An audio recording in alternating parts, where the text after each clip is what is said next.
once again to one Cardinal right there, one Cub, and one beer right here. But I'm not going to reveal it to you just yet. What do you got? I got zero sugar Mugs root beer. Oh, Diet root beer is awesome. This is pretty good stuff, I have to say. Yeah. Yeah, my favorite root beer is Diet A&W. It's just awesome stuff. So, but let's get the housekeeping out of the way, and then the explanation of why mine looks different. Okay. I do want to ask you to like us on Facebook. You can contact us through one card, one cub, one beer at gmail.com. Make sure that those of you who are watching on YouTube, please subscribe to our YouTube channel, and that way you will know exactly the moment we drop something that you need to watch it, because everything we do is it's like hot takes all the time. Hot takes. I mean, hot takes. Yeah. Please support us through Patreon. Go to patreon.com, search one Cardinal, one Cub, and one beer. And you can support us for $3, $5, and $10 a month, or $10, shouldn't say and. Yeah, $3, $5, and 10. Yeah, all three. $18 a month. No.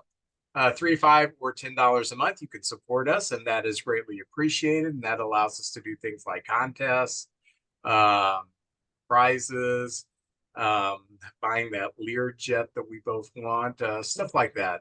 If you want to be a contestant in one of our trivia contests, a guest on a panel, or if you have an interesting baseball-related topic to educate us on, please drop us an email, a DM, or a comment and let us know, hey, I'd like to be on the show, because we like our watchers and listeners to be on the show. That's about the coolest thing that we can think of. So, JJ, this window was not here for the first 80 some odd episodes. Okay. And I'm going to have to tweak this, because I did not realize there would be such a glare that you really just couldn't, or actually that's my halo shining. So, what happened was this was unfinished basement. And when I mean unfinished, I mean it was dirt floor, because our house is old as dirt. So the floor was just a dirt floor. So when I decided I was going to make a nerd cave down here, it was quite involved. And I had this window behind me, and I thought, I don't need the light coming in, so I'm just going to wall the window off, because I thought as long as it wasn't a bedroom, that was okay. That was code. Well, the city of Peabody came by and they said, no, you have to have that window exposed. So they gave me like a year to do it, and that was about 6 months ago. So this week I decided, okay, it's time for me to put the window in. When you're not sure exactly where the window is, this could be a little difficult, but I did find the window exactly where it was, and I got it walled in. And now I realize I do need some blinds to close it, but it is kind of cool because I have put a lot of my stuff up there, and I had to move some things around. As you can see, Ernie, or Ernie.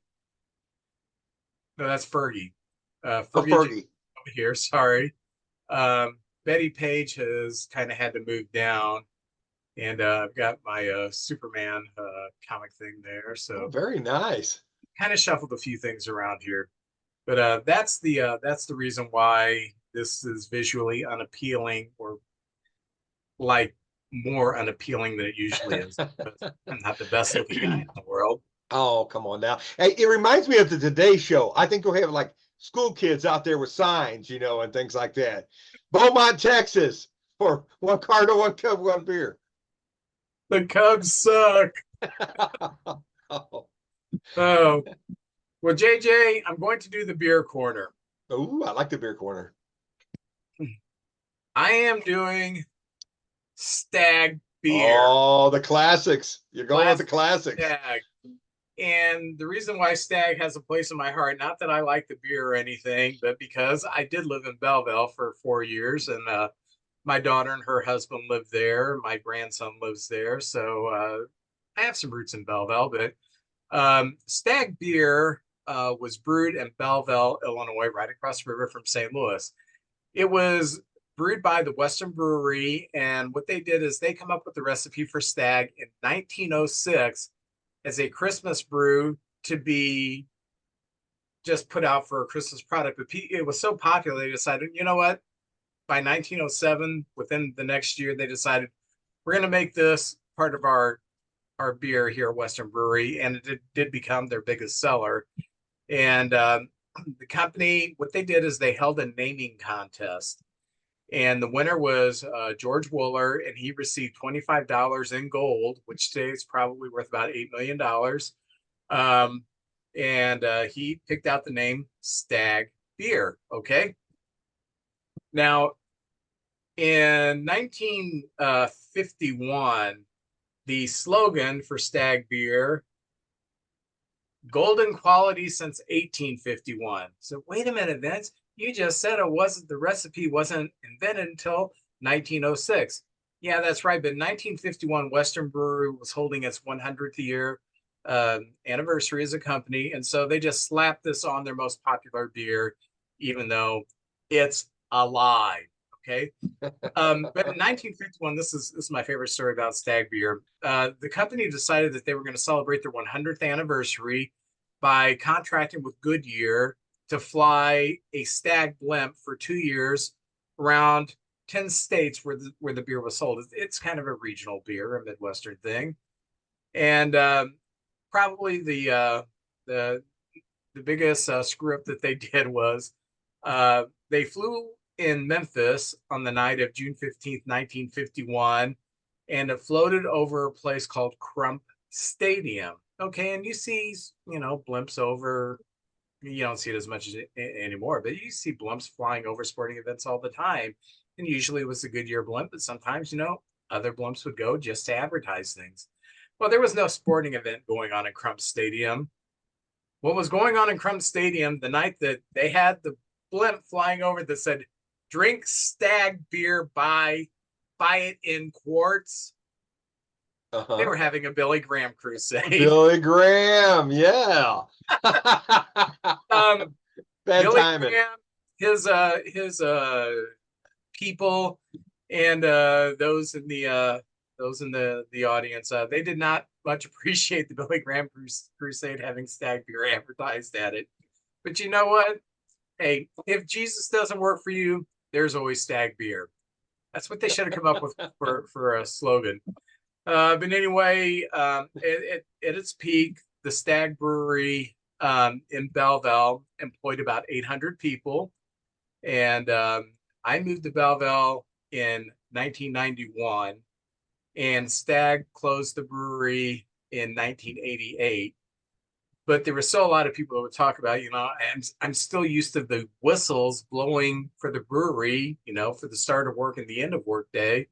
And even after 3 years, I still want to know, man, I miss the whistles. But anyway, so Stag looked like it was dead in the water. But however, Pabst Blue Ribbon bought the recipe and has reissued Stag along with a few other regional beers like Olympia and stuff like that, Rainier. And so you can still get Stag today with the original recipe. It's just technically it's a Pabst Blue Ribbon beer at this point in time with just the Stag name on it. So I'm going to open the Stag. And oh yeah. Oh, you don't have the frosted mug this time. I was running late. You ever seen the movie Major Payne? Oh, love that movie. Yeah. Yeah, when he sits down to eat, that's how I ate tonight. So, and I had Panda Express, so my nose is dripping and everything. But and I poured the beer wrong. I poured it directly. I didn't tilt the mug, so I've got this huge head on it now. So, but anyway, Stag, which is known as kind of a working man cheap beer. There's still the Staggerin in Edwardsville where they specialize in Stag Beer and Stag Beer stuff, and all the bars in Belleville, they still have their Stag Beer. So bottoms up. Right. And I didn't want you drinking alone, so I've got this zero sugar mug root beer right here because I don't drink. But I like root beer, and I tell you what, I usually don't like diet soda, but the diet root beer for mugs is very good. So I recommend that as well. Very good, very good. Um, how about a fantasy league update? Oh, yes. Things are going good. I have to get to the page where I have all this stuff. Let's see here. Oh, here it is. All right.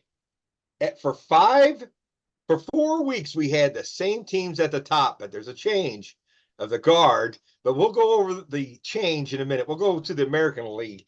And the Royals have actually opened up a bigger lead. They've been playing incredible baseball, getting great pitching, every aspect of the game. I don't hear much about their bullpen, and I haven't really watched them real closely. But right now, they are 34-21. And that's Brody Jackson. You all know him from down on the farm when he comes in and talks about the Cardinal minor leagues. He's leading, and 5 games back is Andrew Gieselman, the beer man for the Cardinals, and he is the Seattle Mariners, and he's 5 games back. 6.5 back is Ray Hartman with the Boston Red Sox. And then we get Tony Pruno, 7 games back, and that's the first team under 500 in our fantasy league. In the American League, there's 26-27. The Angels and Candy Barks slowly fading back. They're 13 back at 20-33. And poor old Dan Rutledge pulling up the back with the Chicago White Sox, 15-40, and they are 19 games back here at the third of the way of the season. So the White Sox may be looking at the #1 draft choice this year. We'll see. Things could happen, but right now it doesn't look too good. Now flipping over to the National League for, like I said, for 4 weeks, it was the Royals and the Cubs. But this week, the Cubs have fell down to second place, a half game out, just a half game out right now. And the Padres, Robbie Spear, but 29-28 has taken a half game lead. So right now it would be the Padres and the Royals. That'd be an interesting World Series. I know Vince likes the sound of the Cubs and the Royals, but the Cubs are a half game back, and they're 27-27 as of last night. The Cardinals have moved up to a game and a half back, and that's Kevin Lee, 25-27. The Pirates, 2.5 back, and that's Dennis Rose, 25-29. Then just 3 games back is the Nationals, and that's Tom Maget, and 24-28. So we've got all 5 top teams just 3 games apart. Anybody could take this. It's real tight here at the third of the way mark. And then the Colorado Rockies, actually, Brandon's only 8 games back, and you would think the Rockies are way back, but they have actually played in the last 25 games right at 500, right just a game below 500. So they're playing better ball too at 19-34. So they're 8 games back. So right now, third of the way, Padres, Royals. And I just want to go over this real quickly. A lot of people weren't here when we drafted, but basically we asked folks, would you want to participate? We got 12 people, and we took every team that didn't make the playoffs last year, just put them in hats, and picked a name and picked a team, and that was your team.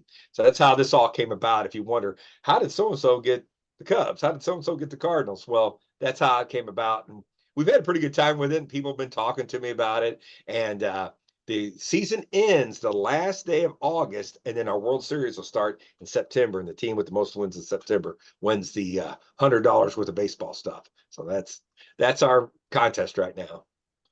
Very good. Very good. And it's sad because I think the Cubs have held first place since we started. I think so. I think so. But they're just half game back. Just a half game right there. Hmm. Um, I guess the biggest news this week has been Ronald Acuna Jr. out for the season. He had blown out his um I guess it's his ACL that he blew out. Yeah, He'd blown second out time. one a couple years ago, and now he's blown out the other.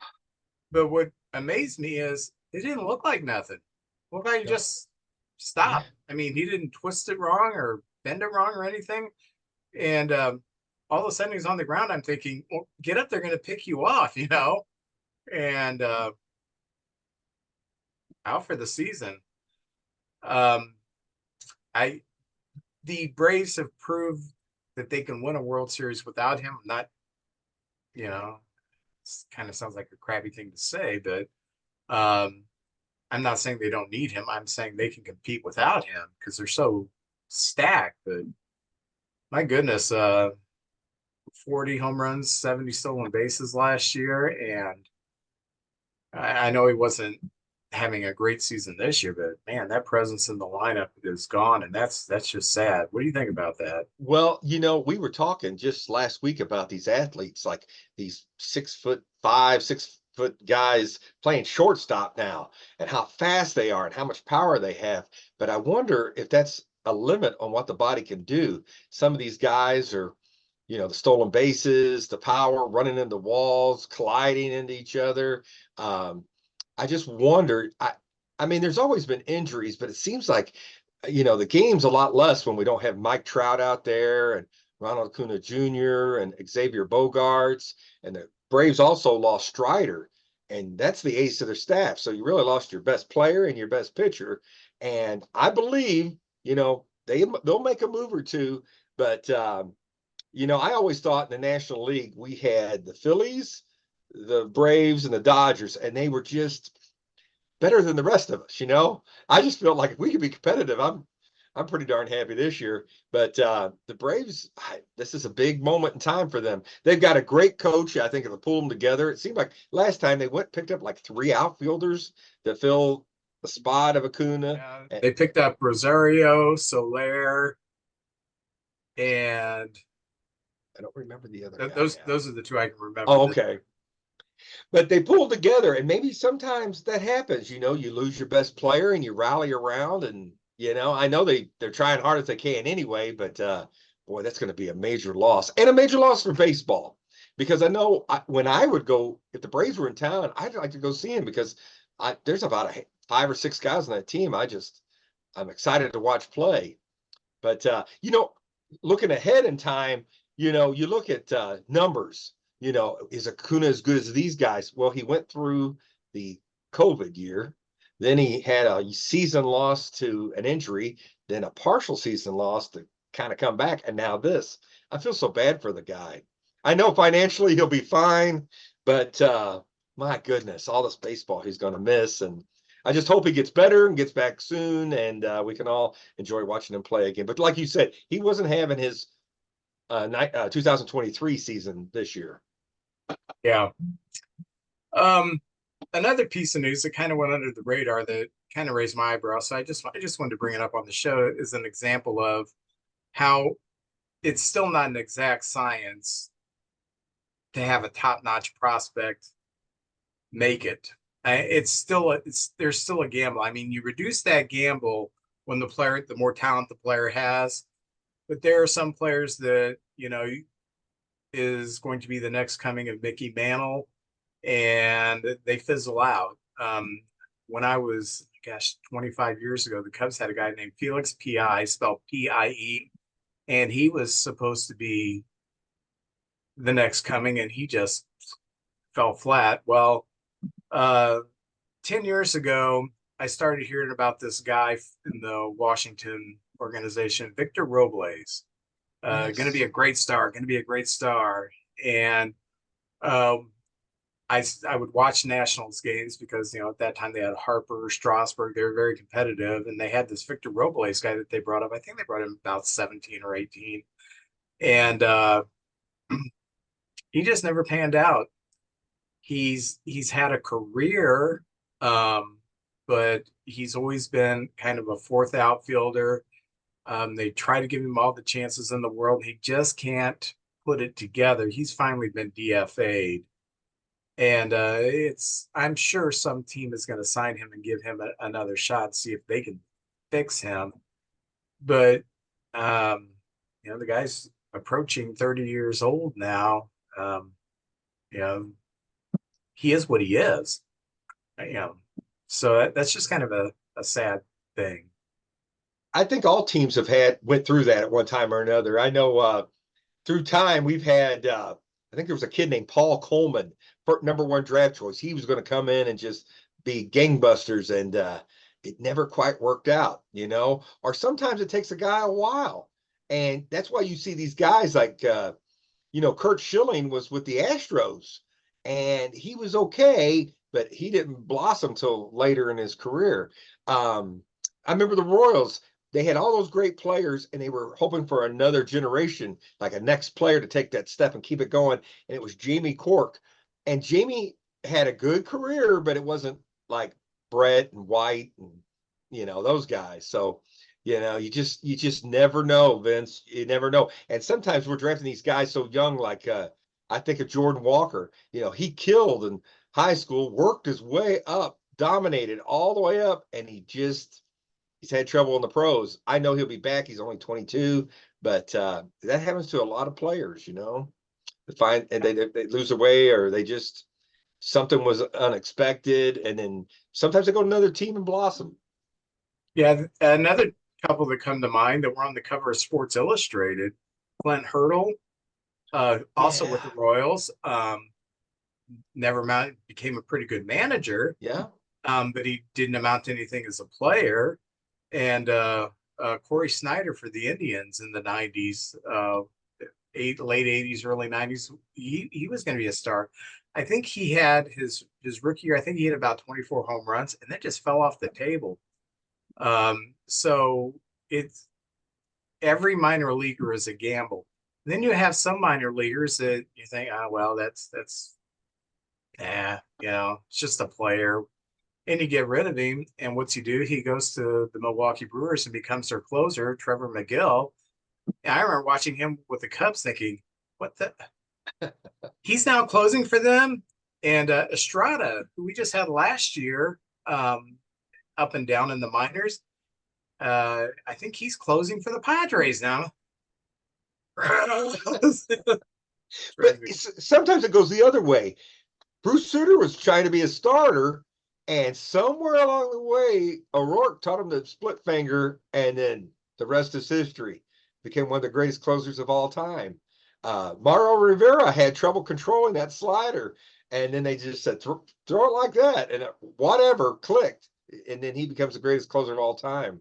I've seen Well, players that were outfielders. Bob Forsch was an outfielder who wasn't, couldn't quite make the pros. They turned him into a pitcher, and he had a nice 15-year career. You just never know how it's going to work out and what you do. Rick Ankiel, people like that.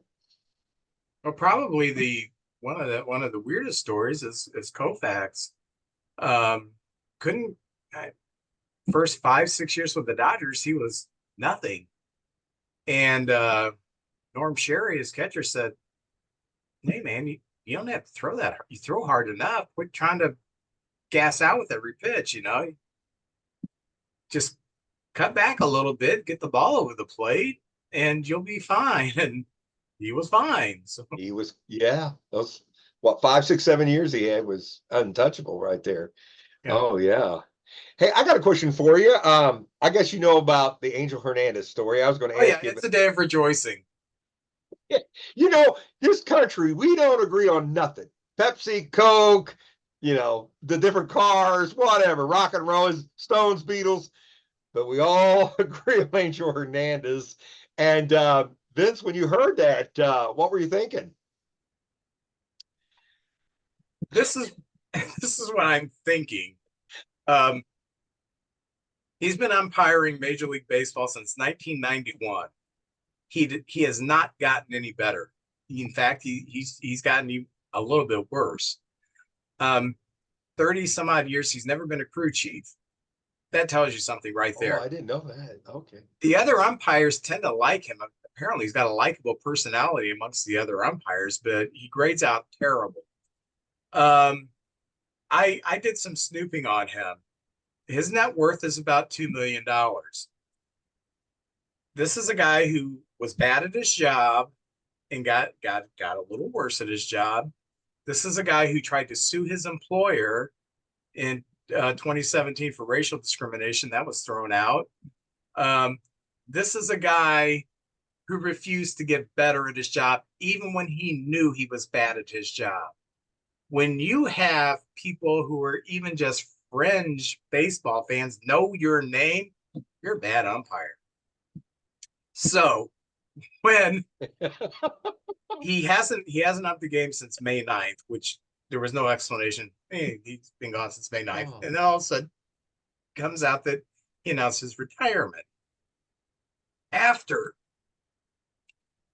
he negotiated a retirement settlement with Major League Baseball. Basically, they paid him a settlement to stop pumping. That's a charmed life. I would love to be bad at my job. So bad. We're $2 million, have that in the bank.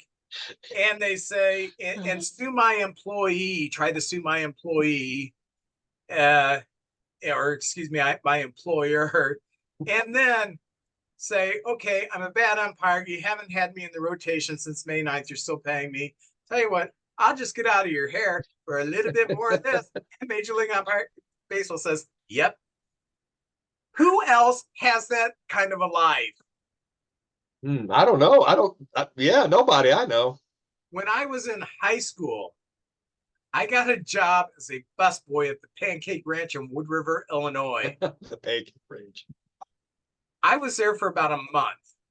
Now, I don't know if you know about busboy culture in the 80s, but they love to try to fire new guys just for fun.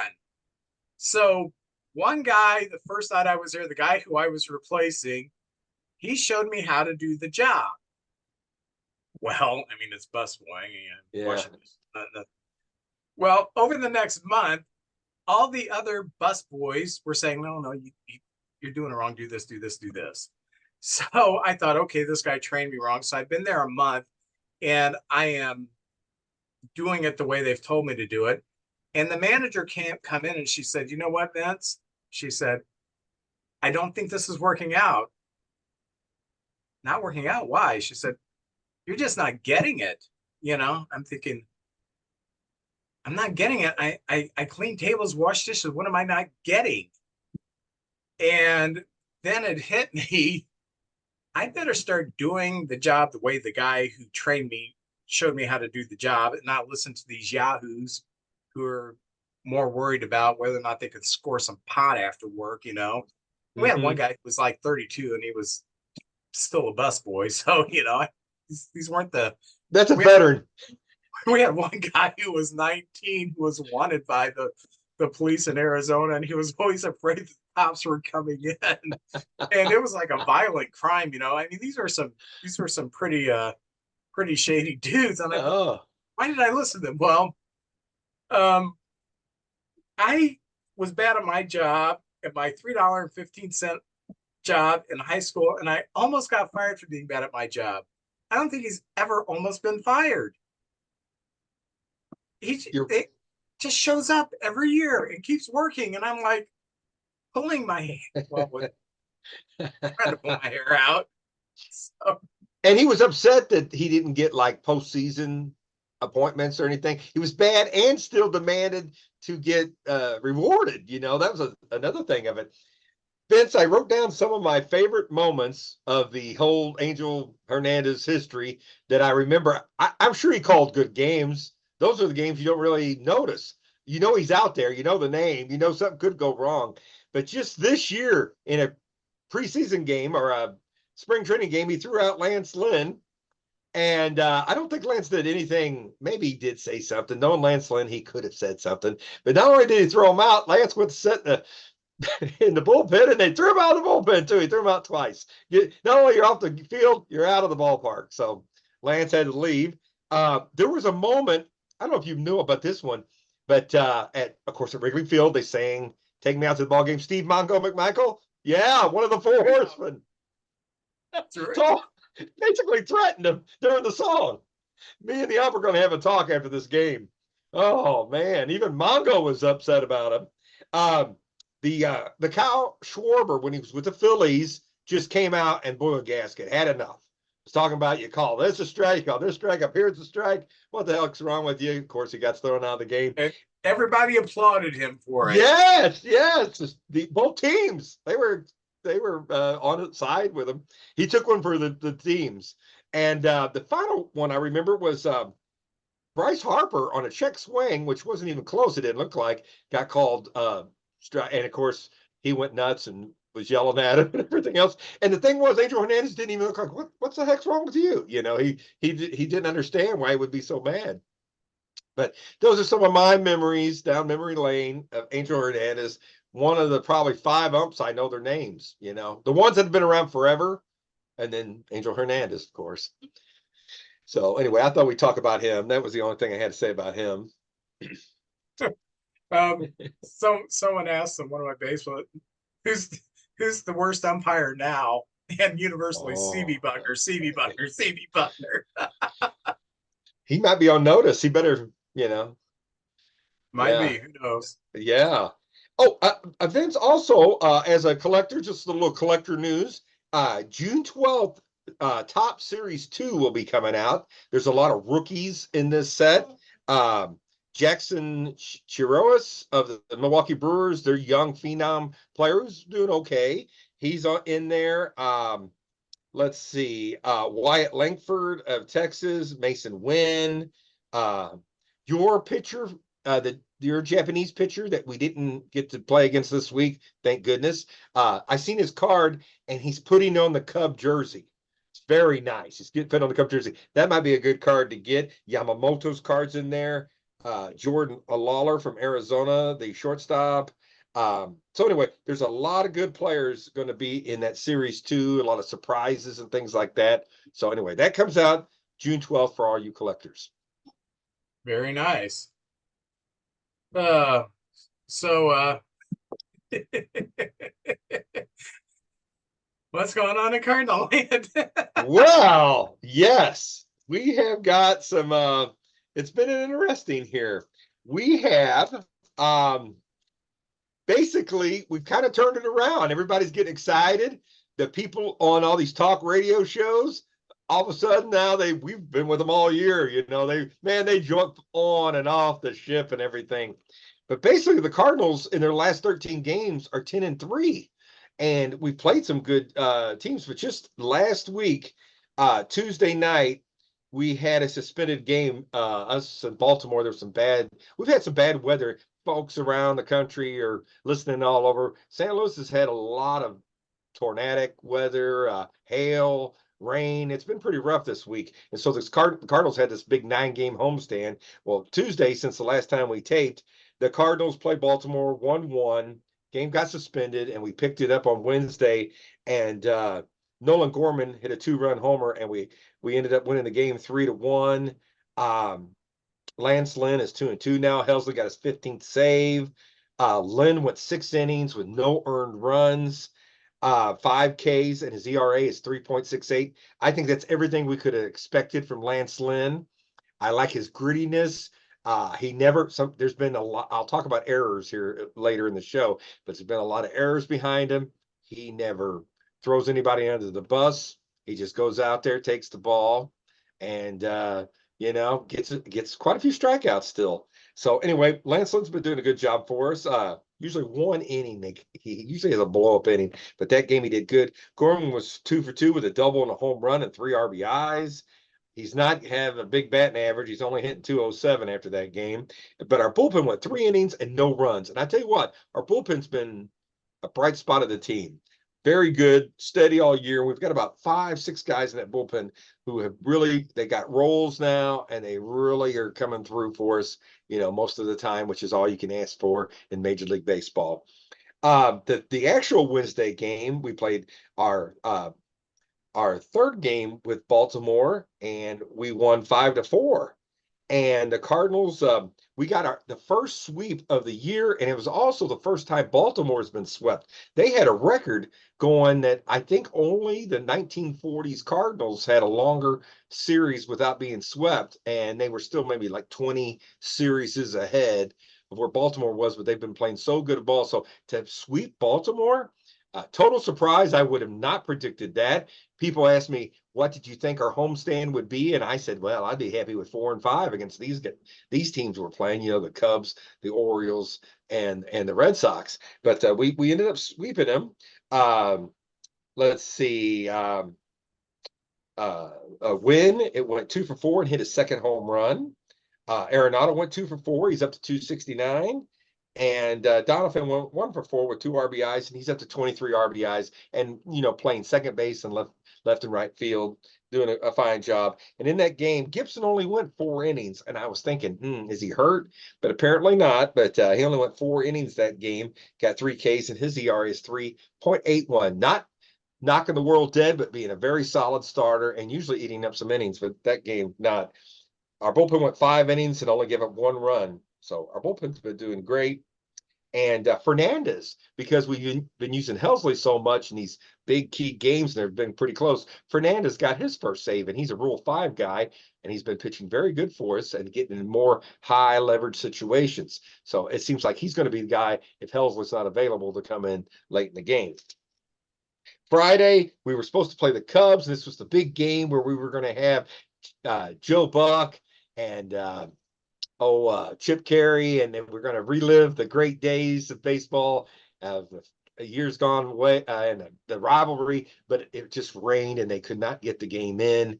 And actually, Vince, I was sort of not upset because you guys had your ace going in that game, and I just thought, oh, he pitched Saturday, and so we'll face this guy eventually. But he didn't. Anyway, he didn't pitch Friday, so we got by on that one. Seems like the baseball gods are on the Cardinal side of lately. We're getting some breaks like that. A day off, we get a little rest. And Saturday we play the Cubs, and it's a 7-6 game. And I tell you what, this was a fun game. It went back and forth, a lot of hitting. I tell you what, the Cubs are a very good team, and I've become a big fan of one of your guys on your team, that pitcher with the glasses, Assad. He's got this pitch to left-handers that come in on him, and it breaks in and hits that corner, and he was eating us up with that pitch. It's very Maddox-like, great Maddox-like. It really is, and another thing I like about him, he's not he's a pitcher. He throws different pitches, and you never know what's coming. He's not overpowering. He is, because he fools you. He gets you into this mindset, and then you throw one past you. But he's the kind of pitcher I absolutely love watching play. And man, it was fun watching that game. But Miles Michaelis pitched 6 innings, 3 runs, 6 Ks, and it went back and forth.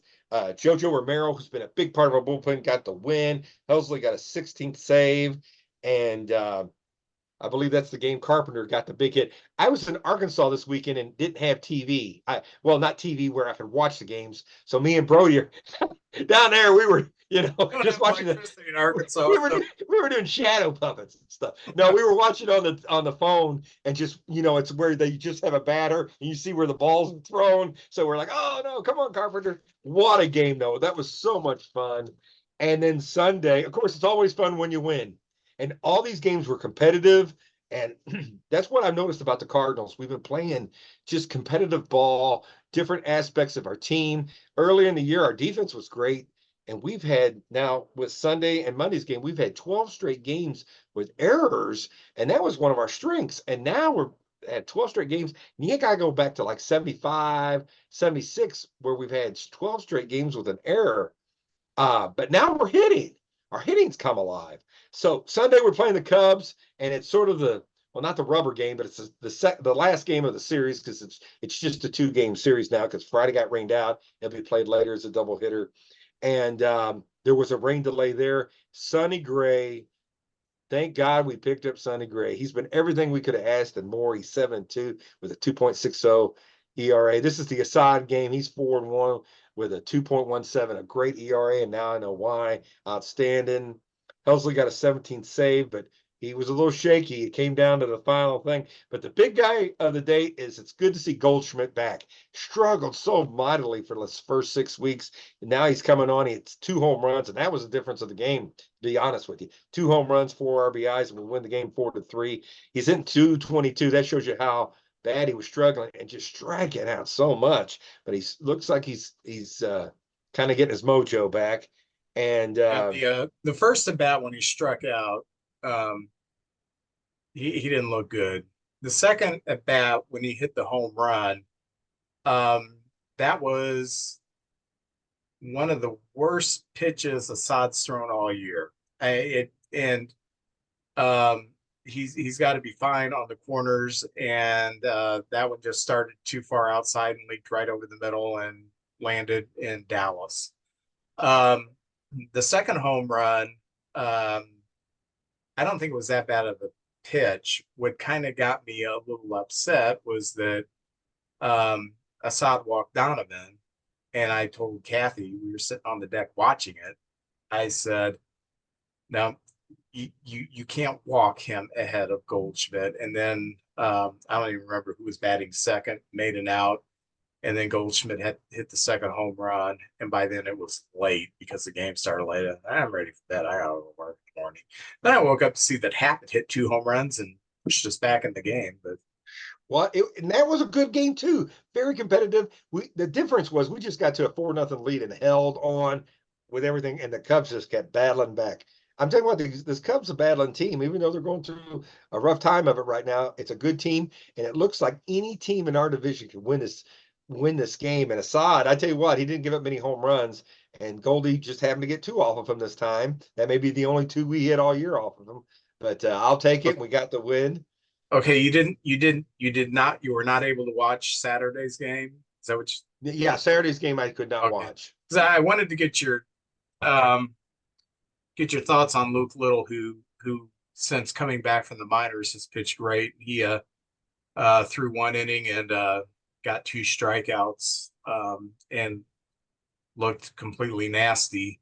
And so I just wanted to get your thoughts on him. But Yeah, all I saw was the statistics. I didn't see how it unveiled. I didn't see Goldschmidt's home run until I got back home Monday because we had some bad weather down in Arkansas.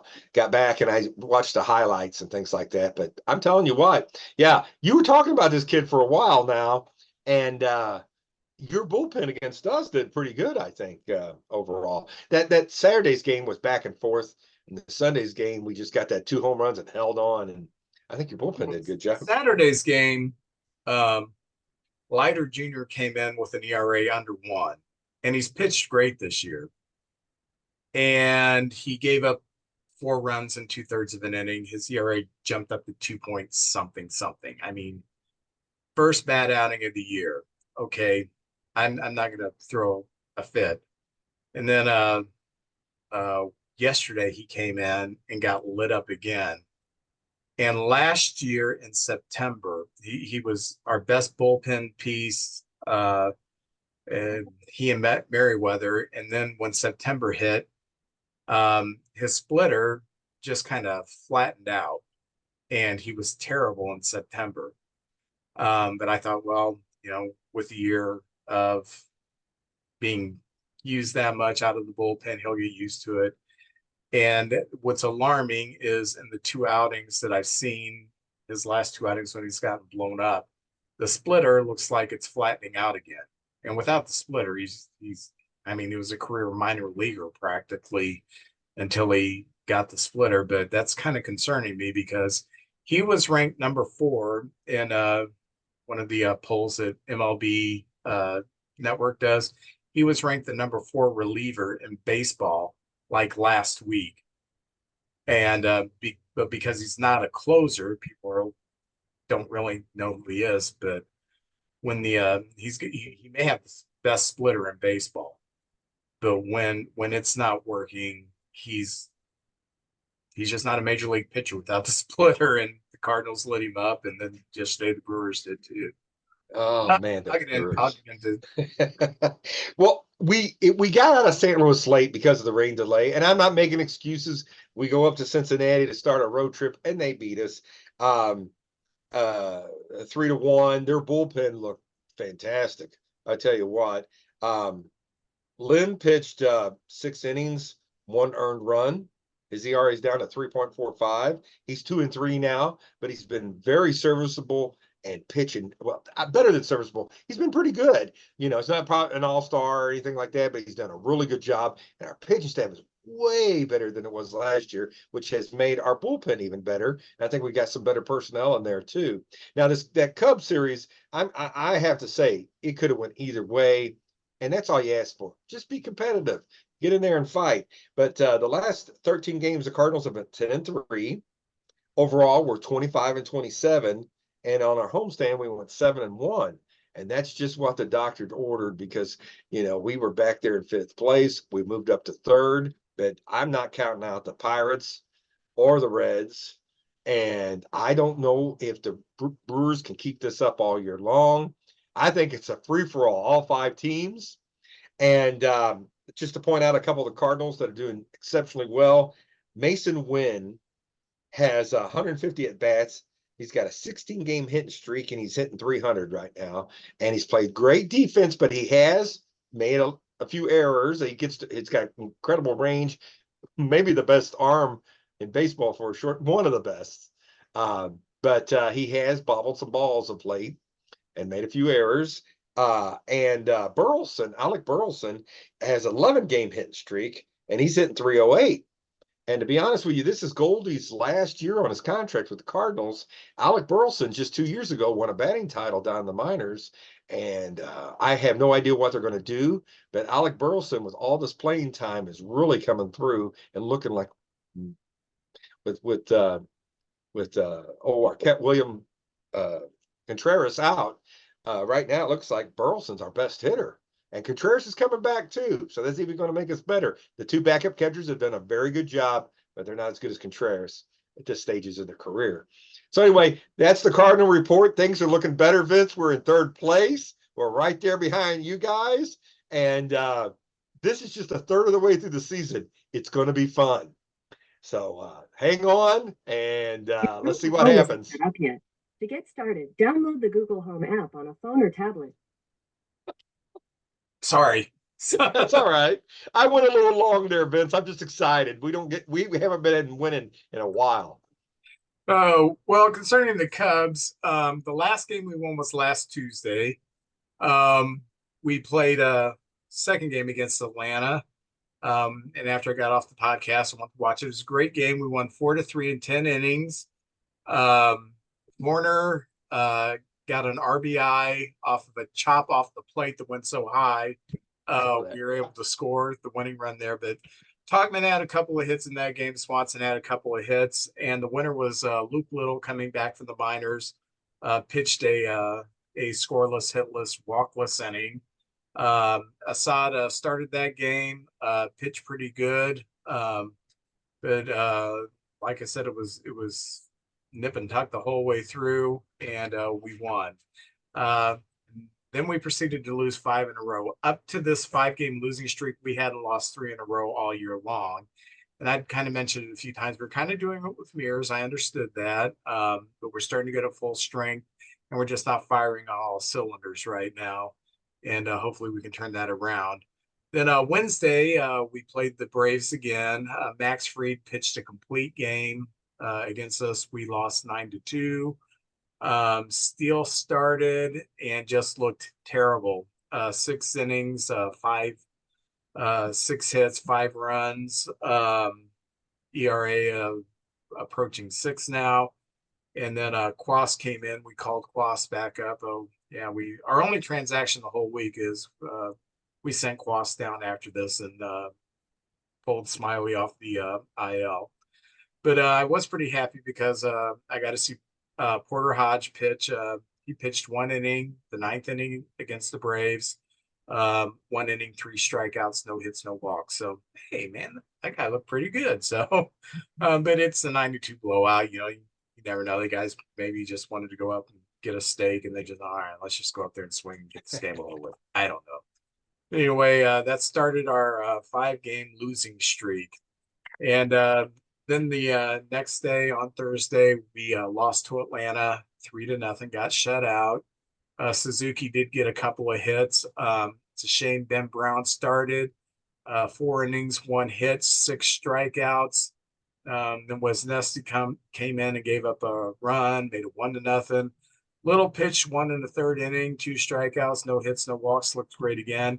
We brought in Hendricks, who got lit up, 2 innings, 4 hits, 2 runs, and it's just looking like the end of the road for Kyle Hendricks. So there's the 2nd game in a row we lost. So, then we played the Cardinals, and you kind of went through that Saturday night game. We lost 7-6. Talkman did have a couple of hits. Bellinger had a couple of hits, and Horner had a couple of hits. Um, it was not one of our best games. Tyone, I didn't think looked that bad. 5 2/3 innings, but he gave up 9 hits. But it wasn't like a terrible outing. Gave up a lot of seeing eye hits and soft contact that fell in. 3 runs. Little came in, pitched another inning, 2 strikeouts. He's just looking like the god that I know he is. But that's the game where Leiter Jr. came in 2/3 of an inning and 4 earned runs, and that messed it up for us. But Porter Hodge did come in and pitched a third of an inning with a hit and did good again. So then the Sunday night game, we already talked about. We lost 4-3. Talkman had a couple of hits. Hap hit the 2 home runs, trying to match Goldschmidt. Hap, who has not been hitting at all this year with any power, his 2 home runs doubled his total to 4. So hopefully he can start to turn it around a little bit. But Assad pitched good, 5 innings. He did give up the 5 hits, 4 runs, and did walk 3, struck out 8. ZRA jumped up to 2.17.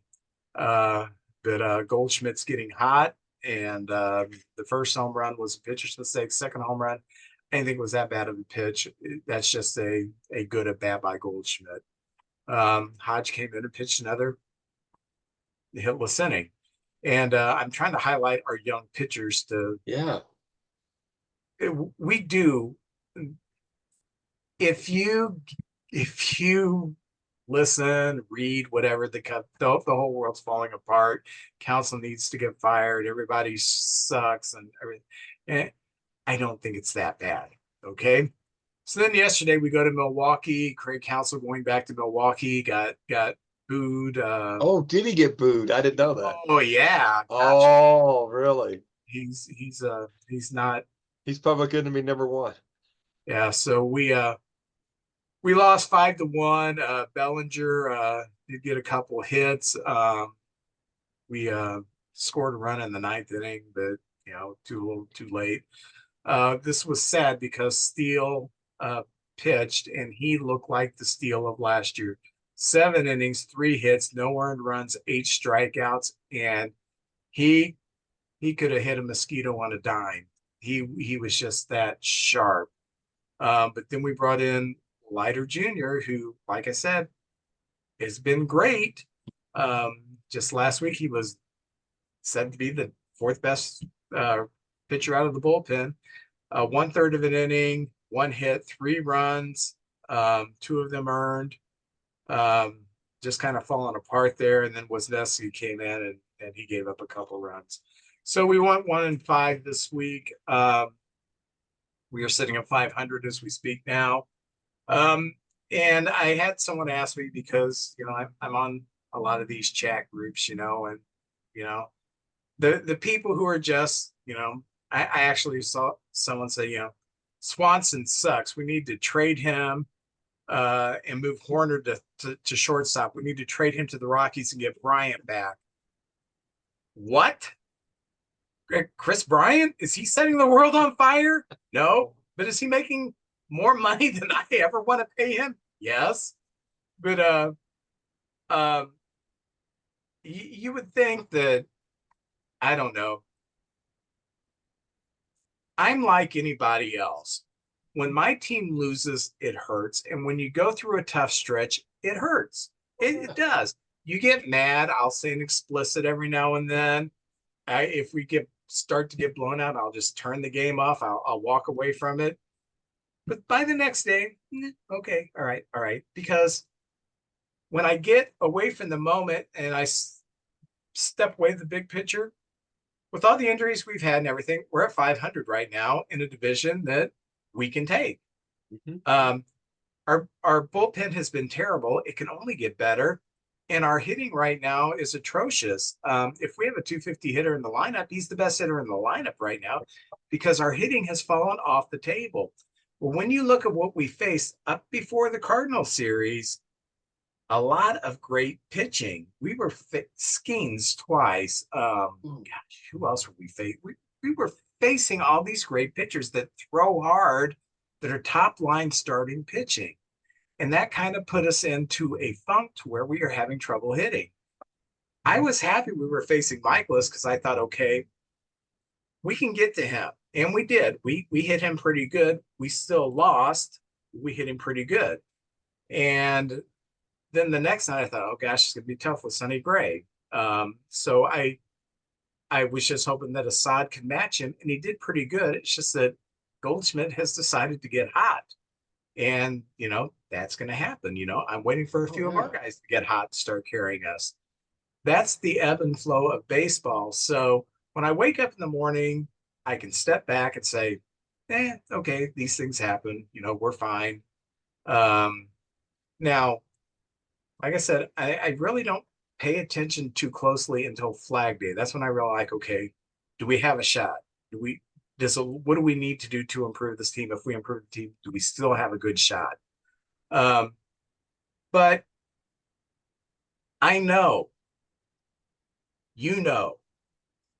every fan should know there are 30 teams trying to win the World Series. You're probably not going to do it, even if you have a great team. It's that tough. So if we win the division, I'll be happy. If we get a wild card, I'll be happy. If we don't win the World Series, I'm not going to be, let's say that we go into August and we're 12 games back and it's just not happening this year. I'm still going to watch Cub baseball because I like watching baseball.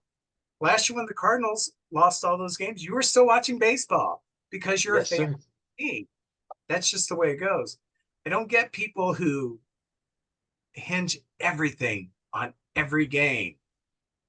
And, I don't listen to much talk radio anymore. I'm more into podcasts now, but I remember listening to talk radio, and Cardinal fans would drive me nuts.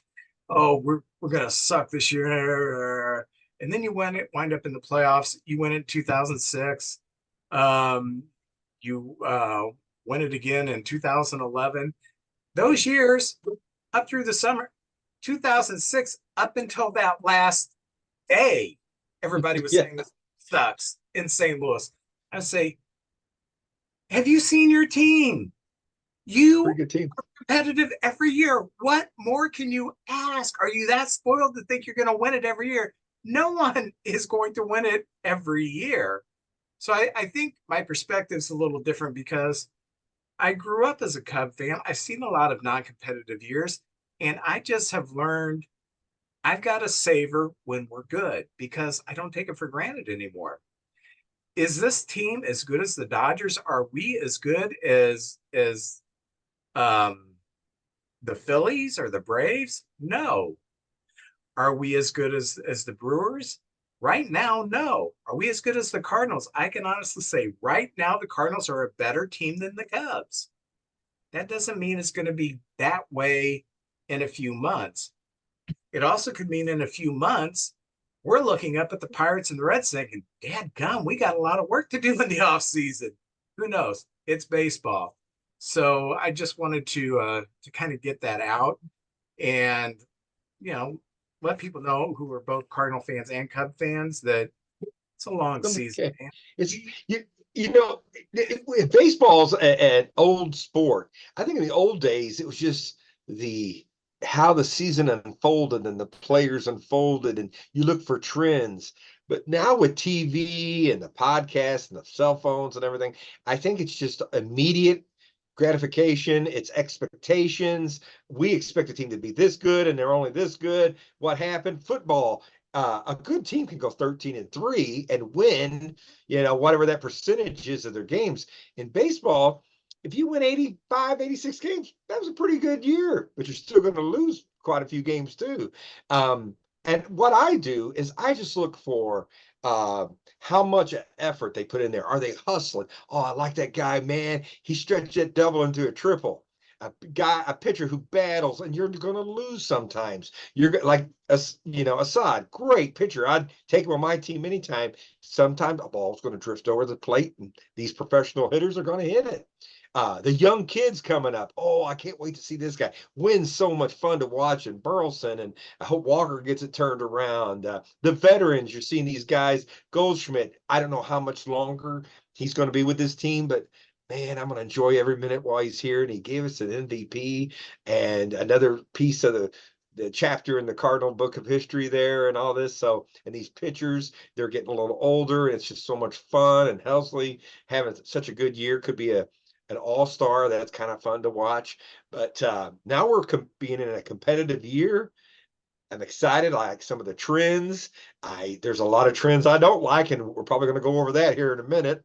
But that's what it is. That's what it's all about. And then when I get to see the Cubs and the Cardinals, as a Cardinal fan, I can respect the Cubbies. I mean, Bellinger had such a good year last year. There's the expectations are up here, and he's still a very great player, but he's just not having the year he had last year.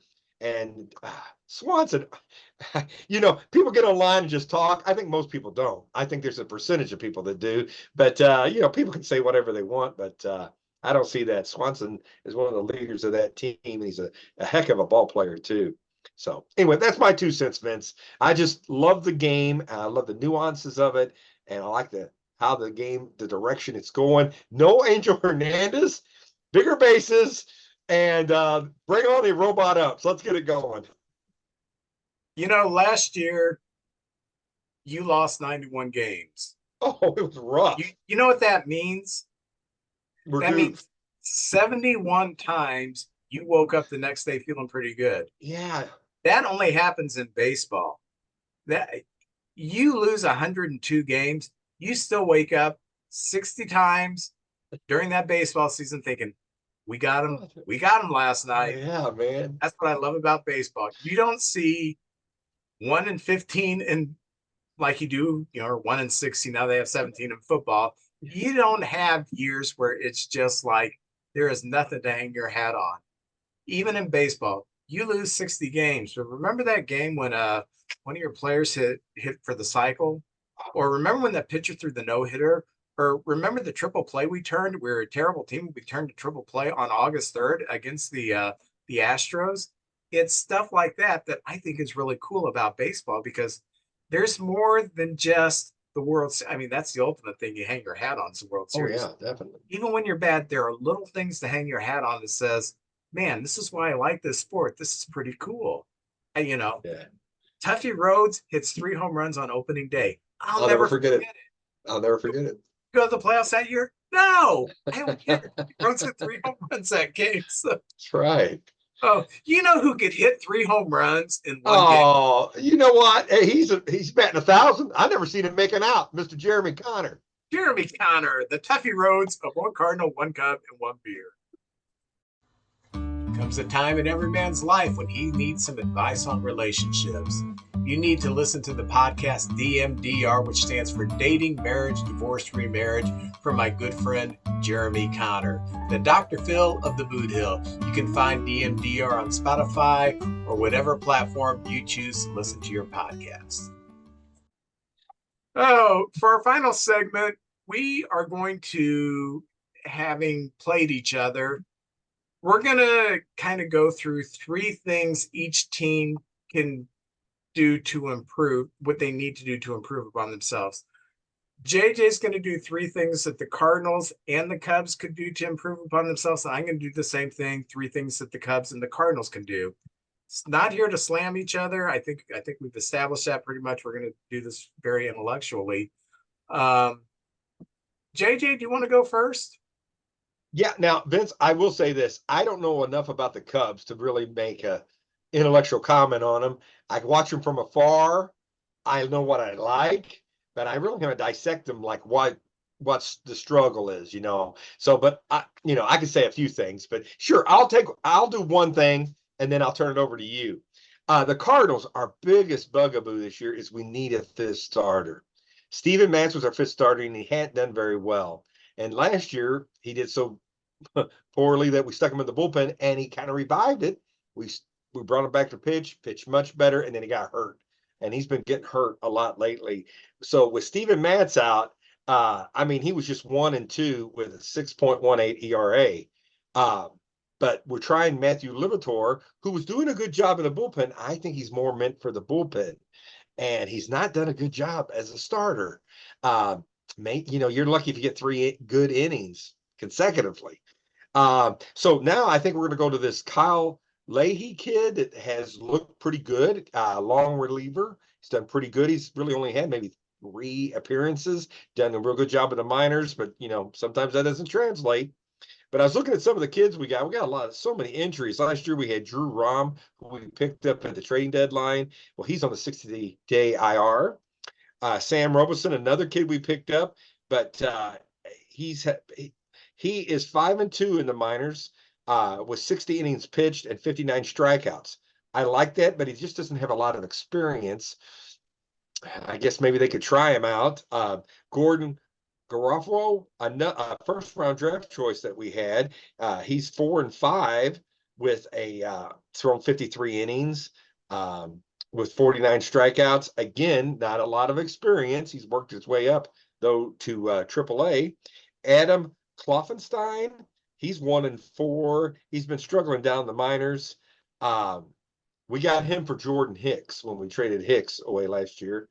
And finally, McCrary, who's got a 2.65 ERA and thrown 52 innings. But again, he hasn't pitched a lot. Zach Thompson, we thought could be that guy, but he's been struggling mightily this year. So we need a 5th starter. And this also shows us that our 4 big starters, our older guys, if any of them get hurt, we are in big trouble. I don't think Hicks is ready to Tink Hintz. I don't think he's ready to come up and be in the majors yet. He's just in AA. Some people make that jump. Doing very good down there, but I just don't think he's ready yet. So I don't know what the Cardinals are going to do, but that is our biggest weakness, is our 5th starter, and we've been trying to do it with the bullpen, and it's just not working. So let's see what happens. Maybe we can make some sort of move. I know there's a lot of guys out there that's, on the bubble. I don't know, maybe we can trade some of our guys struggling for some of their guys struggling and see what happens. But anyway, that's our biggest number one concern right now is our 5th starter. I'm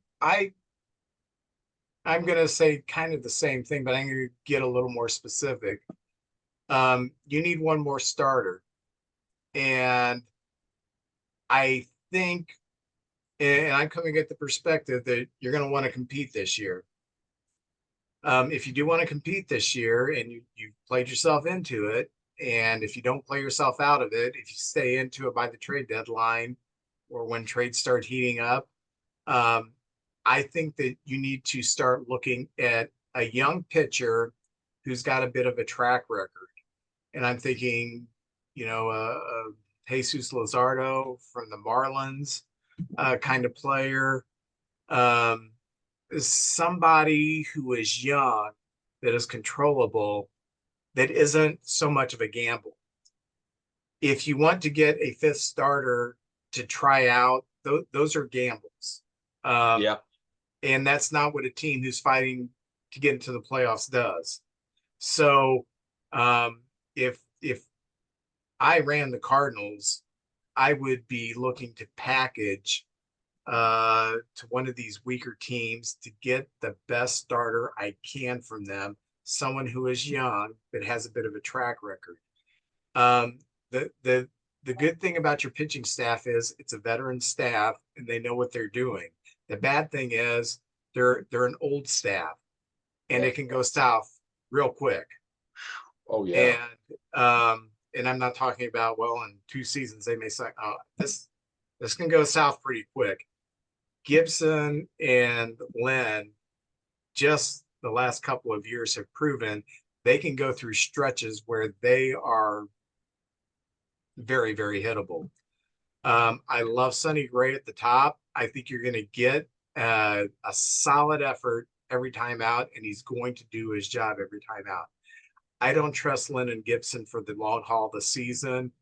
And so I'm thinking, if you could get someone who's dependable, who's got a bit of a track record, that's the way you're going to be able to compete this year, is to fill that pitching hole you have with a young established starter.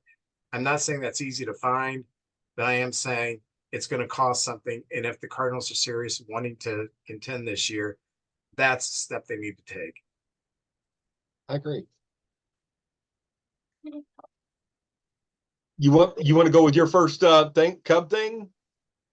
Yeah, my first issue with the Cubs is Craig Counsell needs to sharpen on the nuances of offense.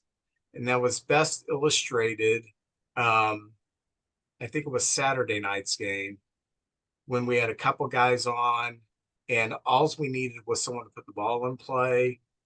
And we had Gomes on the bench. Amaya's at the bat. Amaya's hitting under 200. Both of our catchers are hitting under 200. Our catching situation's atrocious.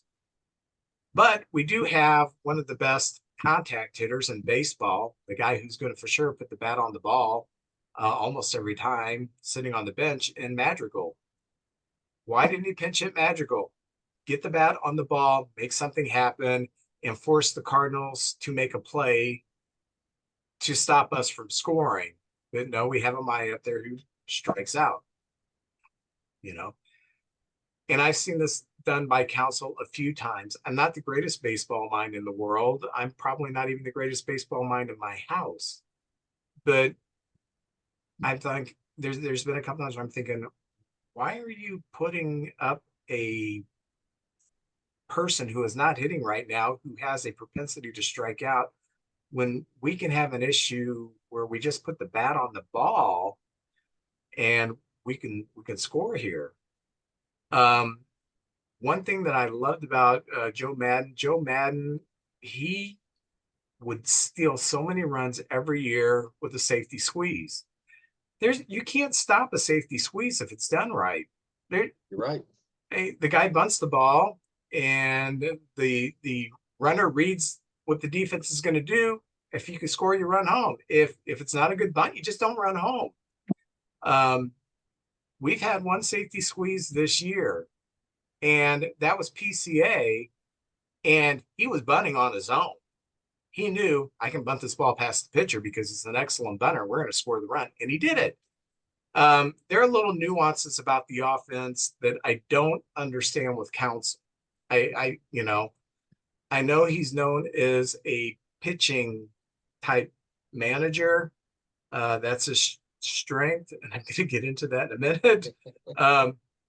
But when it comes to the nuances of the offense, there's not a lot of innovation there. It's kind of vanilla. We don't steal many bases, even though we got some fast guys. I just wish that he was a little more sharper on the nuances of how to generate some runs, because when you're going through a bad time when no one's hitting, you've got to find a way to generate runs. And one of the ways you do that is you take your damn catcher who's hitting 175 out and you put in a guy who could put the bat on the ball at least. So that's one thing that the Cubs need, is Counsell to get better.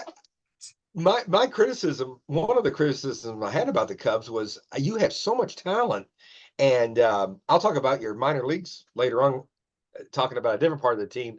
But it just seems like you could put teams on their heels with your speed, with hitting and running in key situations when you have a good bat man up there who can handle the bat. Bunting, the Cardinals, I think, have bunted like 12 times this year. Last year, I couldn't tell you. I think it was 5 maybe. So the bunting's become a big part. We're running more, we're stealing more. And I don't know what kind of health the team has, but you've got some speedsters on the team who could take off or at least hit and run. And if I was Counsell, and I'm not telling them how to manage, but there's always an element. The Reds, is scary, because when they get on base, it changes the whole aspect of the game. They'll hit a ball into the ground. And I mean, I've seen Wynn and Arenado, who have very good arms, just barely getting these guys at first base. I mean, they run like the wind down to first base. So they always put you on your heels, make contact and run. But that's one of my criticisms. I put the other team, back on their heels a little bit, like, hey, you never know what we're going to do. And I haven't seen much of that at all. I mean, even the Cardinals have had not Eli Marrero, Herrera. Herrera. I said Marrero. Herrera stole a base the other day, which is, that's pretty cool. Catcher stole a base. So anyway, that's one of my things. I think he plays a little passively, and I'd be very aggressive right now because, man, get that thing going. Sometimes you get that merry-go-round going, and then the other team gets, bobbles it. And you got another run right there. So anyway, that's one of my criticisms. Yeah, last year Horner stole 40 bases. I think he's only got 6 so far this year. We're a third of the way through the season. There's no excuse for that. When that guy Right. gets on base, and he's one of the few guys hitting, he's about 270. He's one of the few guys that's hitting with some consistency. When he gets on base, and I know he had the hamstring problem, but seems to be over that running. Right. Especially the guy in front of him. If you run him, they're going to have to throw a fastball, or they're going to have to watch that guy at first base, and now he's got something to hit with the guy taking off in front of him. I just like the whole aspect of being aggressive on the base pads and things like that. Anyway, that's what I was going to say about that. My second Cardinal thing is we got to make contact. We're striking out. It's just ridiculous. If you put the bat on the ball, like we said a while ago, good things can happen. Maybe they'll bobble it. This is the best team speed I think we've had in maybe since the 90s. We were a very slow team. David Freese at one time was our fastest guy. Colton Wong had some speed, but now we've got a lot of speed guys on our team. And we have 448 Ks. I thought that was a lot, but we're only 15th in the whole league. And I thought, who the heck is striking out so much? The Seattle Mariners have struck out 548 times. I did not realize that. So I guess I can't whine too much, but it just seems like, man, we get 2 on. Last year we had a man on third, nobody out. We couldn't score a run. They'd be striking out or popping it up on the infield. And this year, it's better than it was last year. We've come a long way, but we're still striking out. But I didn't realize it was only about the average of what the baseball's doing. Stolen bases were okay, and walks. We don't walk a whole lot. I think we're 14th with 173. The Phillies walk more than anybody, and you see what happens. And the Orioles actually strike out or walk the least. I think they're free swingers. They just get up there and swing. They don't get up there and take their walks. Anyway, that's my 2 cents. Goldie has struck out 69 times already this year. And that's unheard of. He was always a very good batter. He's got some power. He strikes out a little, but not this much. Gorman is, I tell you what, he starts every at bat 0-2, it seems like. 62 times, Arenado 36. Contreras has struck out 35, Donovan 32, which he usually don't strike out. Lars has only played half the season, and he's struck out 31. So we just need to put the bat on the ball. It's easier said than done, but cut back on them strikeouts. I think that would help our team out a heck of a lot right there. Okay. My second thing that I would do to improve the Cubs is at the beginning of the year, we kept the line moving. We were getting pitchers out of the game early because we were hanging in there, fouling the balls off and getting the pitch count high.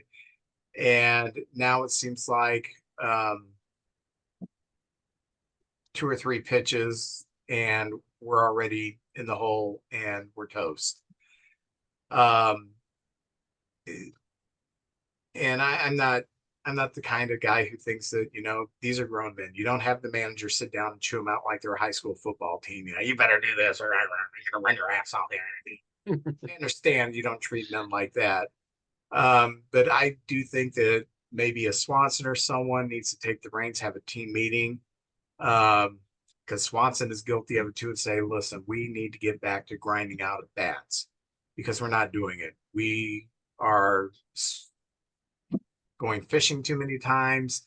And not only that, we are missing pitches in the strike zone. At least you have to foul those off. If you get a fastball, a 96-mile-an-hour fastball over the heart of the plate, you better at least foul it off.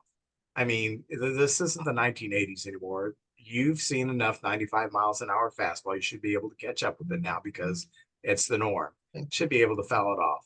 and we're not doing it. And one of the things that I've noticed is, like Michael Bush, for example, at the beginning of the year, um, when he was so hot, he had started to lay off of that high fastball because he knew he couldn't catch up with it, and now he's back to swinging at it again. So get deeper into the count, grind out your at bats more. Don't worry about hitting the long ball. Don't try to be a hero. Get the line moving, get that Congo line moving around the bases, and put together some hits and some walks, and good things will happen. You know, you guys have faced, I think you've had a tougher schedule than us overall. You've faced some very tough pitching. I guess we both have, but maybe that's part of it. I mean, you guys faced the Braves. You've had the Dodgers already too, haven't you? We had the Dodgers. Did you We've play had the the Dodgers? Braves twice. We've Ooh, and the had Pirates. Dodgers once. We've had the Pirates twice. We're on our second run with the Brewers, so we are Wow. facing some teams with some really good pitching. And even though you threw Michaelis at us the first game, it was a 2-game series because of the rain. Look who was coming up after that. It's like, oh, there Sonny he is. Gray, he's having a great year this year. I have to say that I think the strength of the Cubs, one of the biggest strength they have is their minor leagues. I think you have one of the better minor league that, like we talked earlier, you never know who's going to become a great major leaguer, but you have so much talent in that minor leagues. I think a lot of them are on their way. What I see, and I've seen Council do this with the Brewers, is okay, here's my team right now.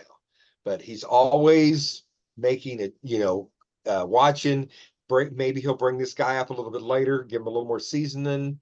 Of course, it's tough to trade a guy who's not having a very good year and get something of value. But I think if you guys are in the thick of it, come late June, I think you might turn over a couple of those minor leaguers and get a premier closer and really go after it.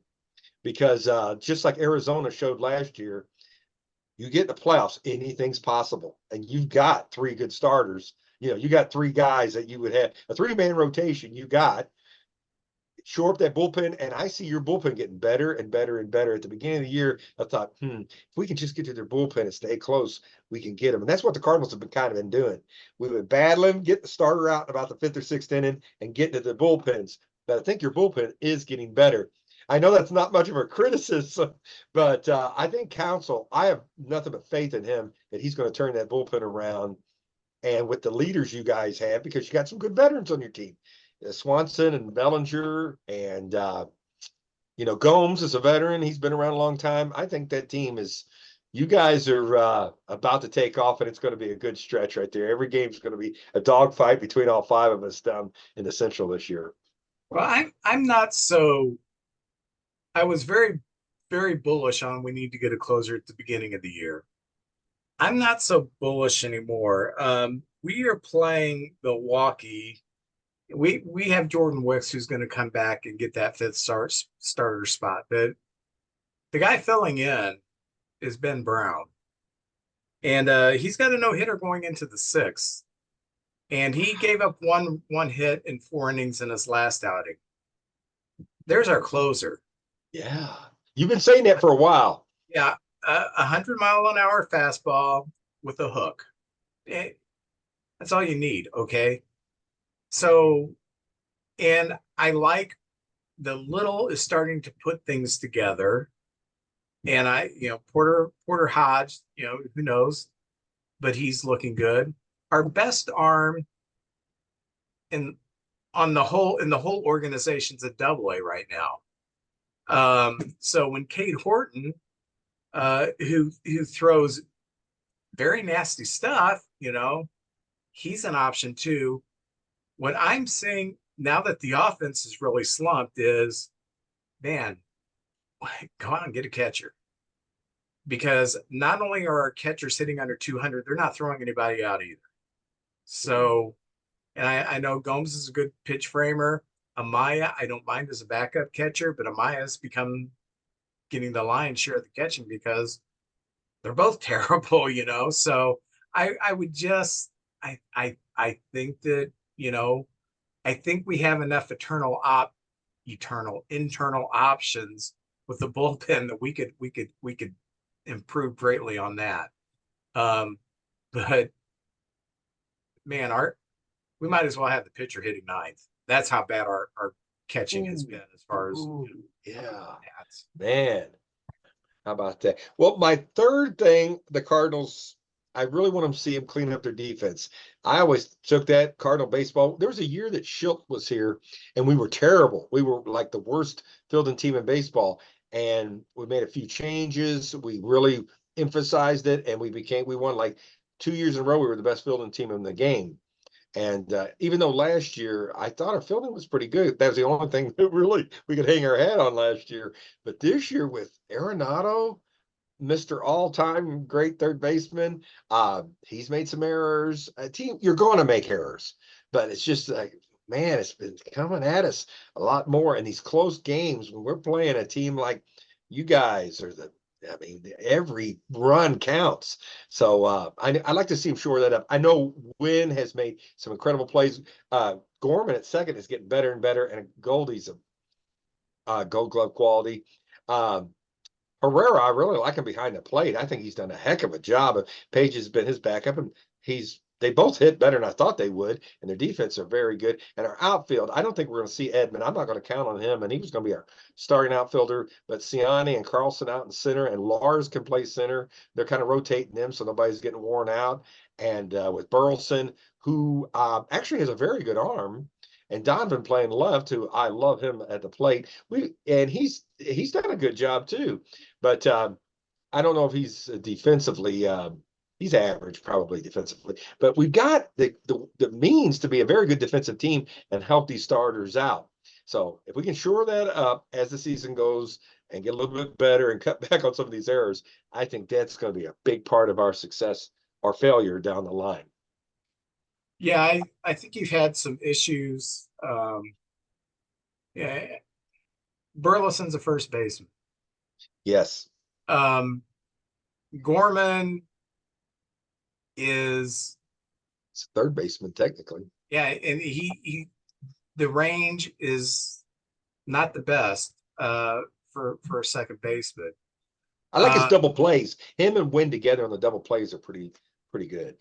Yeah, I just think there's a couple guys playing out of position, and that would help. I actually think Goldschmidt is going to be gone this year. I think so. You got a younger guy who can hit. I mean, he's proven he can hit, and he's a natural first baseman. And are you going to pay Goldschmidt, who's going to be what, 37 next year? Are you going to pay him all that money when he's showing signs that he's starting to decline? So I don't know. And I kind of look at it this way: if the Cardinals are out of it at the trade deadline, you've got two really good trade chips to get some good young talent, and that is Arenado, Goldschmidt. Yes. And I don't know who you would consider to be the team leader on this team. Yeah, I'm not counting pitching. Yeah, I'm Wilson Contreras. You know, I thought the interview that he did Saturday, it was classic Contreras. That's who he is. But he's a leader, and I think that he's a natural leader, and this is kind of his team. So I do like that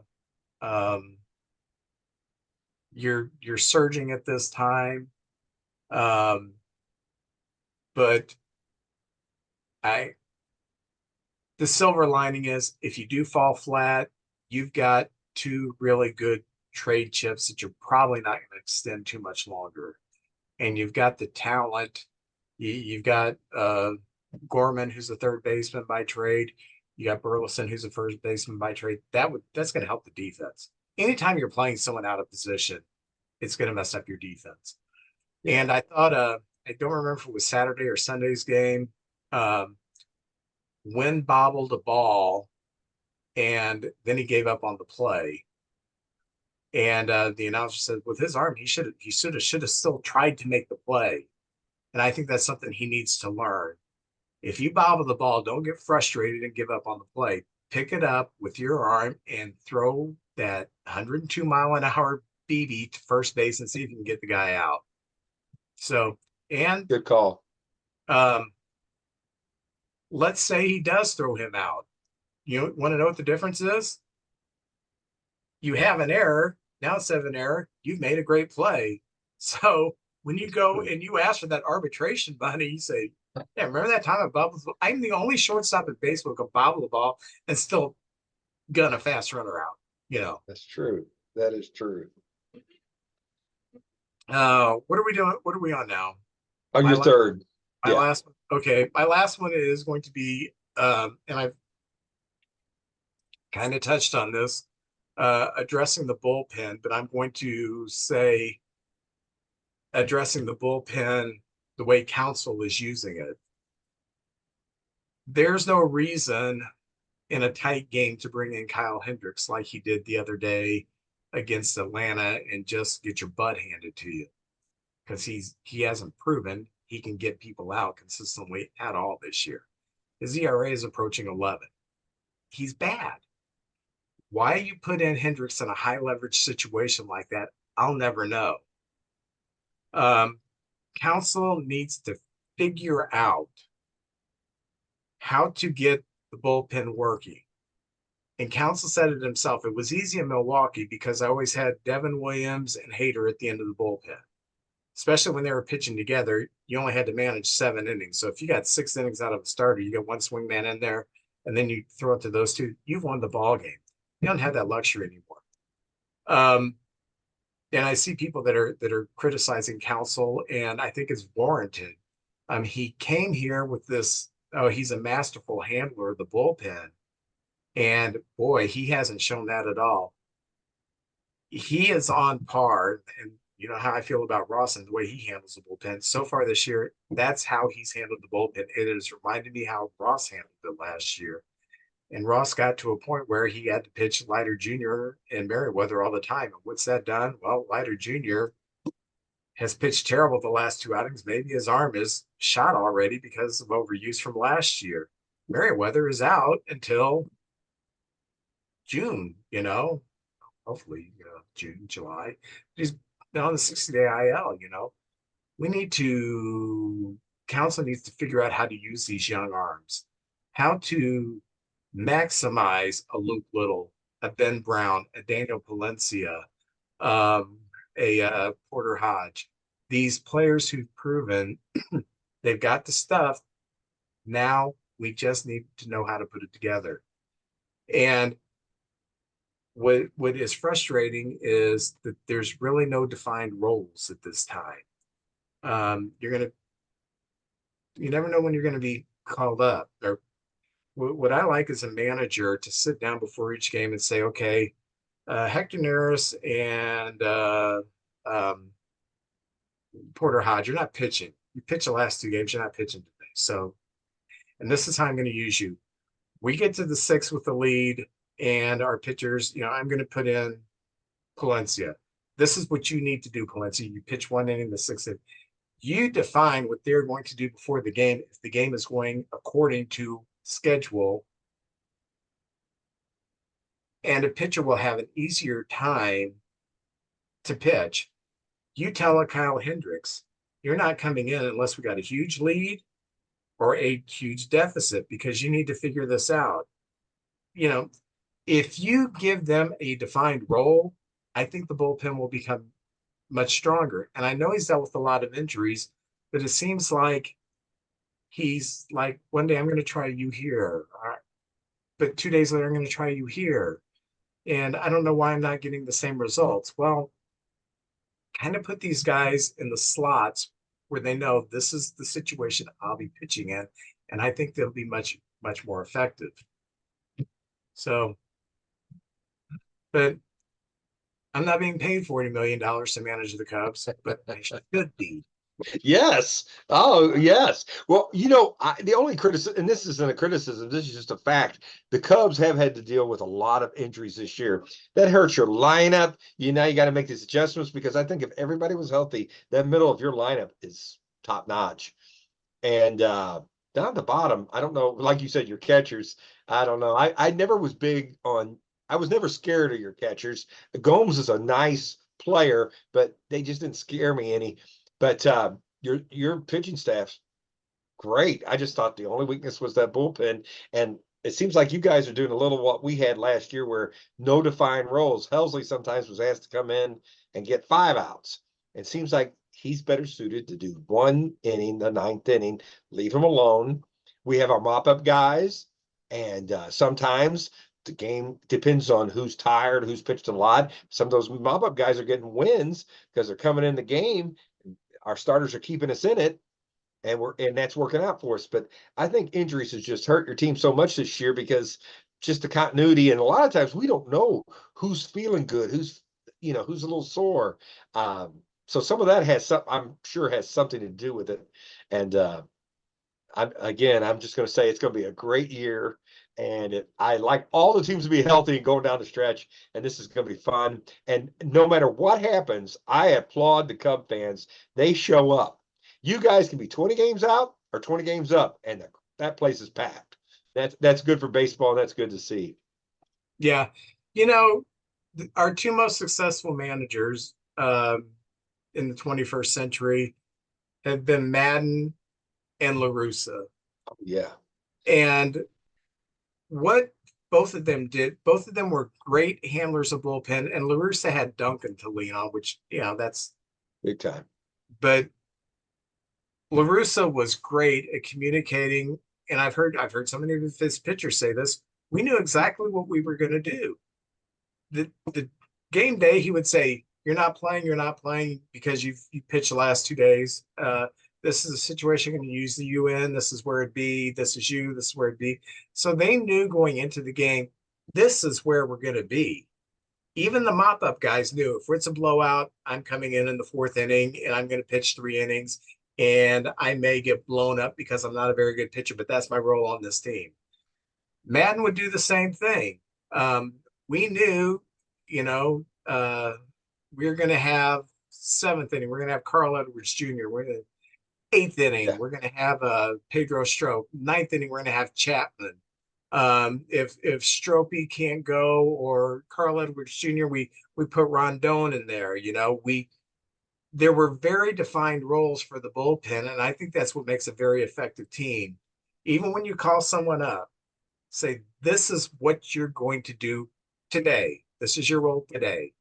Don't worry about what it's going to be tomorrow, a week down the road. This is what you're doing today. And I think that makes a much more effective bullpen. Me too. Rand. Very good, Vince. You're on fire. Very good. Hey, what are you opening up? Oh, you know me. I like those 2004 Heritage cards. I've become addicted to these. I love the 1975 look. So that's what I'm opening. What you got today? I have Fleer 1990.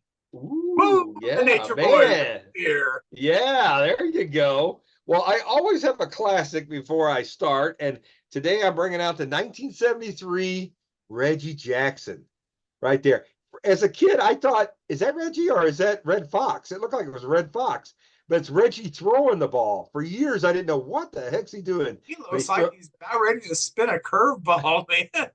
Yeah, I love those old vests the Oakland A's used to wear back in the early 70s during the World Series years. So anyway, I've always been a Reggie Jackson guy ever since I was a little kid, and that's some of the best ones there. Let's see, who do I have here? Well, starting out, speaking of the devil, Cardinals Lars Nootbaar, right there. I knew he was the devil. Yes. I knew.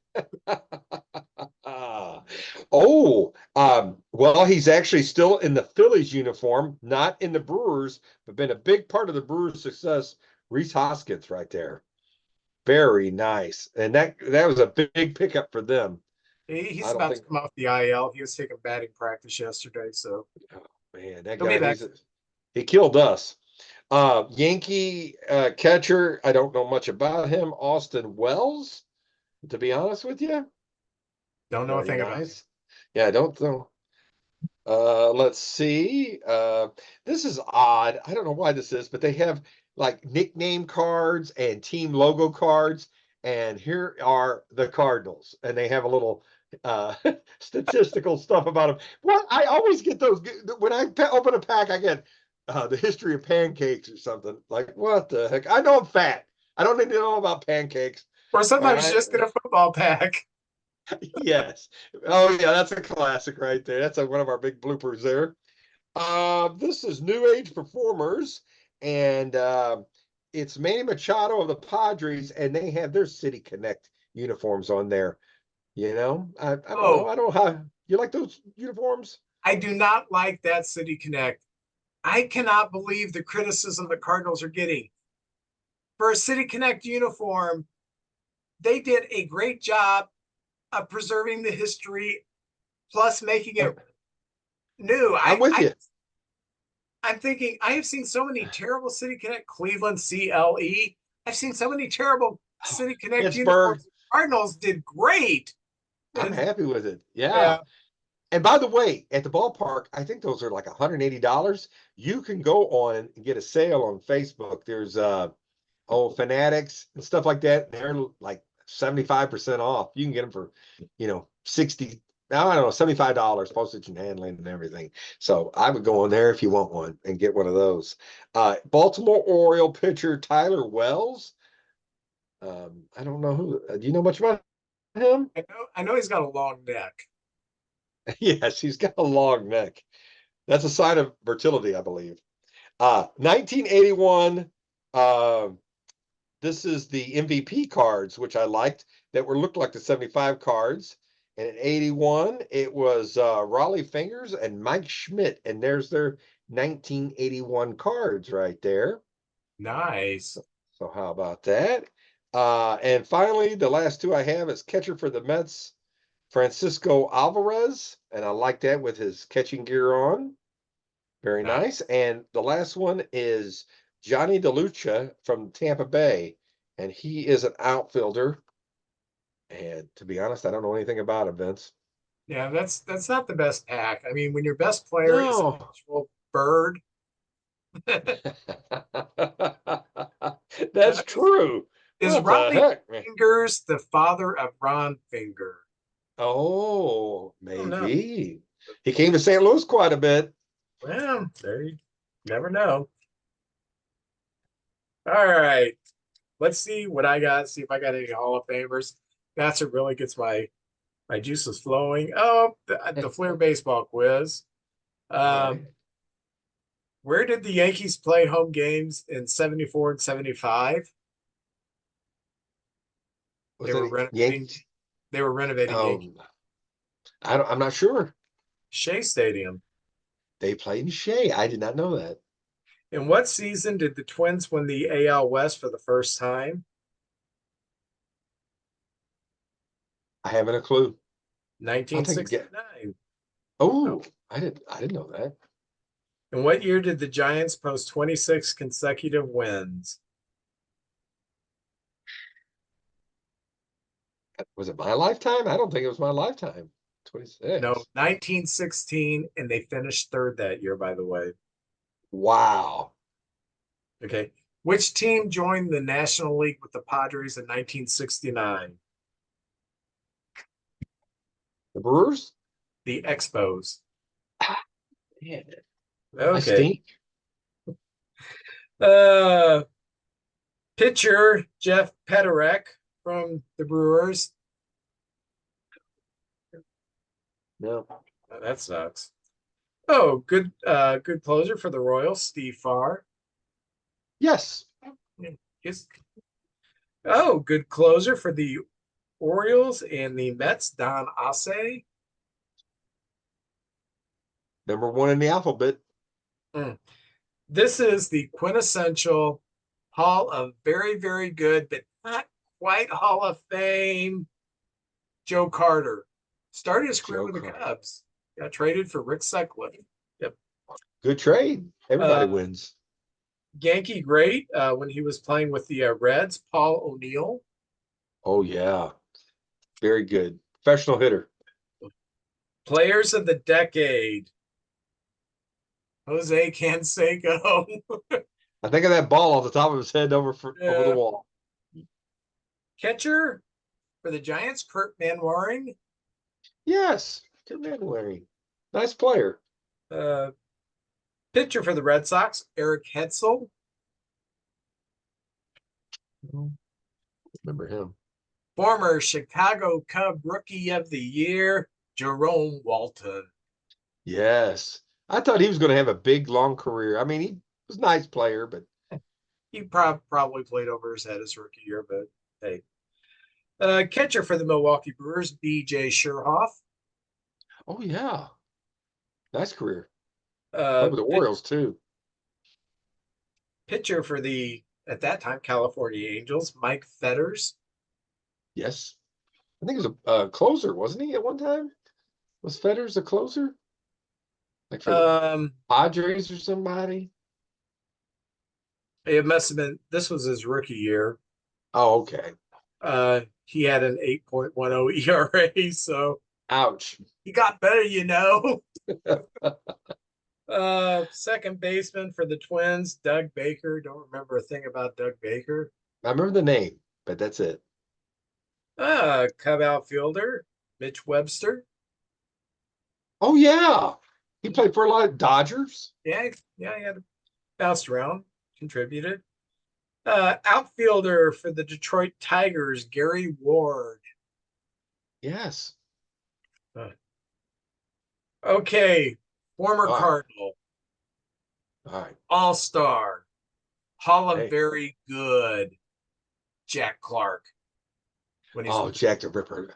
Love him. I think he's on my wall now, right? Yeah, Padres. there he is back there. Very cool. Oh, that's what I got. You know, they can't all be winners. They can't all be winners. Well, this weekend at Revis Barracks, they're going to have a card show, and there's a lot of good players going to be there. If you're in the area, I think it starts at 8 in the morning till about 2 in the afternoon. Dale Maxville, you remember Dale Maxville? He's still alive? Seriously, I did not know he was still alive. We're not roasting him here. Is he still alive? Yeah, he's still alive, I guess. I think they're going to have him in the Iron Lung. They're going to bring him How in. old is he? I don't know. He's 92 years young. I don't know. He's a veteran. All right. He's been out there, done his stuff. Every aspect of the game. Doug Flynn from the Cincinnati Reds. You remember Doug Flynn? I think he played for the Mets Flynn, he too. was in the Seaver trade, yes. Oh, really? He was in the Seaver trade. Okay. And there's a little a thing on there. He will not sign this 1 year. The card. I don't know. Maybe there's a card everybody wants signed. There's a certain year Doug Flynn will not sign that particular card. So anyway, I couldn't tell you offhand what it is. Don Shaw of was a Cardinal. I don't know anything about Don Shaw, but he'll be there. Yeah. Dave LaPointe from the 82 Cardinals. Dave LaPointe. Yeah. We got him from the Brewers, Brewers, and Giants, yes. the left-hander, and I don't know. Anyway, Dave LaPointe. I like Dave LaPointe. All right, 87 World Series. One of the greatest bat flips, and the ball barely went over the wall. Tom Lawless. Lawless. Yes. He'll be there. And finally, a hockey player, Jamie Rivers, who does he's on 101 ESPN radio. And so he'll be there as well. If you like hockey, Jamie Rivers will be there. So anyway, come up there. I'm going to be there in the morning, and it'll be a good time. All righty. Well, we will see you next week. Hopefully, the Cubs get a little more competitive. Woo. For you Cardinal fans, hopefully you will still stay Keep hot. going. Yes. You've got to beat those Reds because they scare me. They're coming on. That pitching and team speed, yeah. Mm. All right. Well, JJ, you have a great one. You too, Vince. Thank you.